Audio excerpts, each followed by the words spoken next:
vida do militante, ela fica às vezes muito alienada.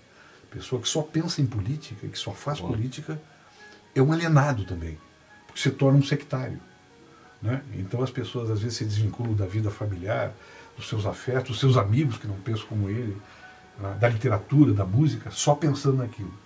Toda obsessão, né, seja ela de que natureza for, ela é negativa, ela é deformante o indivíduo.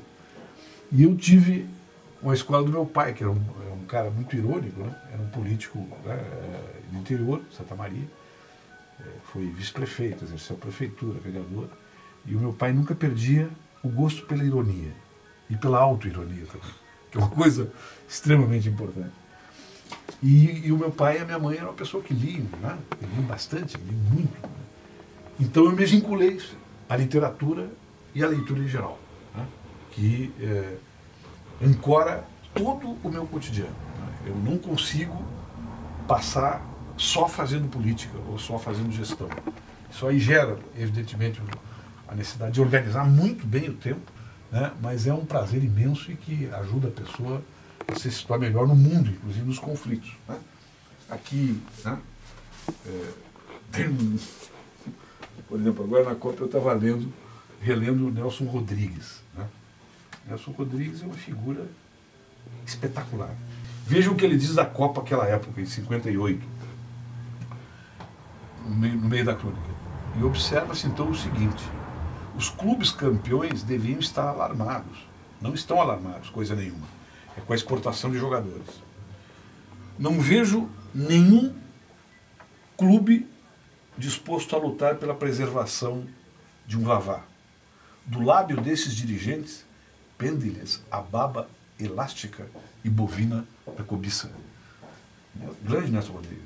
Daí no fim ele diz: um Garrincha, ou Didi ou Vavá, ou qualquer campeão do mundo deveria ser amarrado solidamente num pé de mesa para que ninguém o arrancasse daqui. 58 isso, e hoje nós estamos sofrendo exatamente desta exportação exagerada de jogadores. Eu também gosto muito de poesia, né? Aqui eu tenho um livro do meu amigo José Eduardo de Grazia, uma antologia poética traduzida em italiano e que foi premiada, o Prêmio Internacional de Trieste de Poesia, em 2013. É uma tradução em italiano das poesias desse poeta gaúcho aqui, de prestígio internacional. Aqui no Brasil nós temos também bons escritores, obviamente, né? Bons jovens escritores.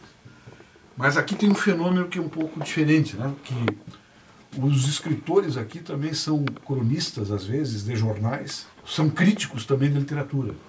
Então parece que tem uma malha, né, de reprodução crítica a favor de um determinado tipo de literatura que tem sufocado um pouco a energia de grandes jovens escritores que estão surgindo em todo o Brasil.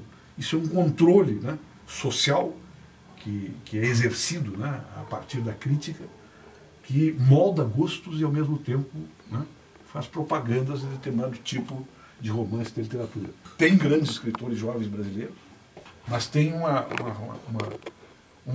me parece uma certa obstrução da grandeza que a literatura pode adquirir na sociedade brasileira no momento que nós estamos vivendo, né, e que já teve, né, nos anos 70, apesar da censura, nos anos 60, em outras épocas também muito importantes.